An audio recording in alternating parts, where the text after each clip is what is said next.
ওকে, so আজকে আপনাদের last 1-2 সপ্তাহের কতগুলো প্রশ্নের উত্তর দিব। সো চলেন স্টার্ট করি। So I got an average of 6.5 in my mock tests and my highest band score was 7. Do you think I'm capable of doing well in the real IELTS exam next month? So প্রশ্ন হচ্ছে doing well বলতে আপনি actually কি বুঝাচ্ছেন? By that I mean basically আপনার target স্কোরটা কত।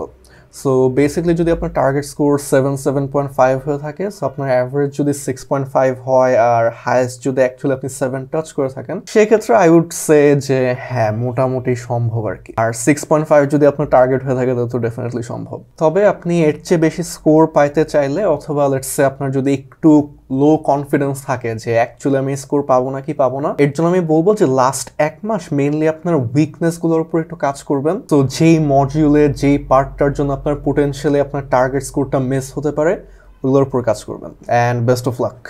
So next up একটা ভিডিওতে comment করেছে একজন যে we face some topics which are completely unfamiliar to us, as well as we don't have any experience like that. Acha, so this is a very good question. For example, এরকম একটা topic আসে যে describe your favorite water sports. তো এটা নিয়ে অনেকে হয়তো অনেক কিছু নাও বলতে পারে। সো আপনার অ্যাকচুয়ালি কি করতে হবে, গুগলে গিয়ে একটু ঘাটাঘাটি করেন যে ওয়াটার স্পোর্টস কোন ধরনের কি আছে না আছে, তারপরে এটা অ্যাকচুয়ালি কি হয় না হয়, বাকিটুকু একটু বানায় বলতে হবে যে it is your favorite. So hopefully this helped. Main thing হচ্ছে হোমওয়ার্ক করতে হবে এগুলা নিয়ে। কোনো কিছু নিয়ে কোনো নলেজ না থাকলে অ্যাকচুয়ালি গিয়ে গ্যাদার করতে হবে। ভাইয়া আপনি কোন দেশে থাকেন? এই ধরনের পর্দা আপনি বাংলাদেশেই দেখবেন, তো আমি বাংলাদেশেই থাকি। ভাইয়া কেমব্রিজ বইগুলো ছাড়া আর কোন কোন বই থেকে লিসনিং প্র্যাকটিস করতে পারি, বা শুধু কেমব্রিজ সলভ করলেই কি হবে? I would say just Cambridge solve করলেই হবে। মেইনলি আপনি জাস্ট যে বিষয়টা খেয়াল রাখবেন যে আপনার যেসব জায়গায় ভুল হচ্ছে বা যেই সব জায়গায় হয়তো আপনি বুঝতে পারছেন না, ওগুলো যেন বারবার একটু রিভিউ করেন, তাহলেই না, এর বাইরে আর কিছু করতে হবে না। একটা সাজেশন দিবেন যে কোন জায়গায় মক টেস্ট দিলে proper feedback and mistake analysis suggestion পাবো, এটা নিয়ে আই ডোন্ট নো। এখানে আমি খুব ইজিলি মার্কেট করতে পারি যে আপনি আমার কোহোর্ট প্রোগ্রামে জয়েন করেন, 1 মাস করলে আমি বেশ কয়েকটা মক টেস্ট নিব এন্ড এভরিথিং, বাট মানে দুঃখের ব্যাপার হচ্ছে এখানে আমি বেশি স্টুডেন্টস পড়াই না। সো আই থিঙ্ক এখন যে টাইমে ভিডিওটা দেখছেন, আই থিঙ্ক 2 ব্যাচে একদম ফুল, বাট আমিও হেল্প করতে পারছি না kind of.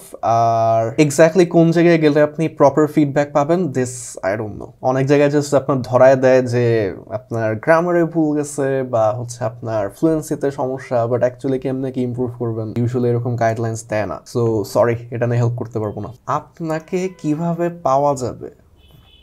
What does that mean? আমাকে ফেসবুক পেজ বা ইউটিউব চ্যানেল ছাড়া কোনো জায়গায় পাবেন না। There's a reason why আমি অনলাইনে পড়াই। So there's that. ভাই আমি কম্পিউটার বেসড এক্সাম দিতে চাই। Good decision. কম্পিউটার বেসড কোয়েশ্চেনগুলো কি কেমব্রিজ প্যাটার্নের হয়? হ্যাঁ, একদম সেম টু সেম, কোনো ডিফারেন্স নাই। ভাই আমি ডিস্ট্র্যাক্ট হয়ে যাই খুব বেশি, সো দ্যাট আমি একদম ইজি অ্যান্সারগুলো মিস করে ফেলি। ফোকাসটা কীভাবে ইমপ্রুভ করবো?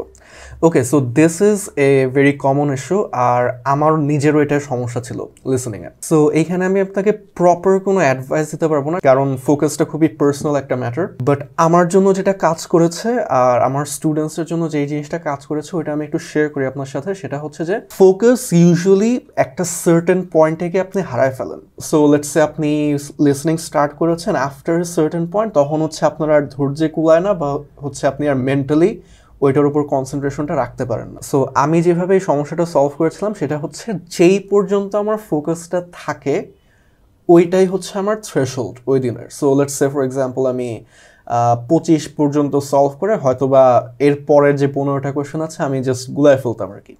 সো 25 হচ্ছে আমার আজকের লিমিট। সো নেক্সট ডে বা নেক্সট টাইম যখন আমি লিসনিং প্র্যাকটিস করবো, আমার গোলটা হচ্ছে যেন 26-27 অ্যাটলিস্ট টাচ করতে পারি। সো এইভাবে আস্তে ধীরে নিজের ফোকাসটা যদি আপনি বিল্ড করেন তাহলে আপনার এই সমস্যাটা দূর হবে, I hope. Okay, so that was mostly it for today. আপনাদের যদি এরকম আরও প্রশ্ন থাকে, উইয়ার্ড টাইপের প্রশ্ন বা লেটস সে ইভেন কাজের প্রশ্ন, অবশ্যই করবেন। এই ভিডিওর নিচে কমেন্ট করলেই হবে। আমার নাম Nafi, and I'll see you on the next video.